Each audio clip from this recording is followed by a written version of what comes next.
Unfortunately, the situation at the sponge docks here in Tarpon Springs has gotten worse. We've seen flood waters rise continuously because of the storm surge. There is a truck, I'll give you a visual, there is a truck, a city truck, that's in the middle of this boulevard that maybe a few hours ago you could see the headlights of the truck. It is almost completely submerged. The business owners along this street said that they have never seen water get this high. In fact, we spoke to a business owner earlier that said he has never had water enter his business until tonight.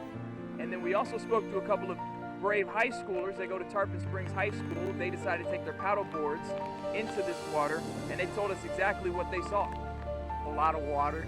I mean, the building's, it's like 4 feet deep out there. A bunch of cars.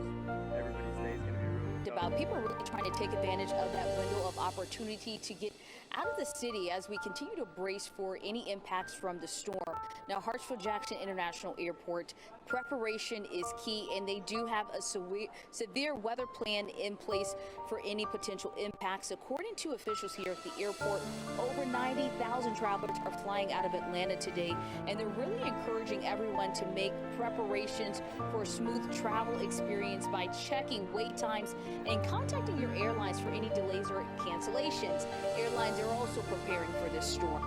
Delta and Southwest, they are allowing travelers to rebook flights in order to minimize flight disruptions. Delta, they're waiving change fees if you're able to book by this coming Tuesday, or if you choose to just cancel your trip outright, you will be issued a credit that's valid for 1 year. Now, so far, we've seen 202 delays and 124 cancellations.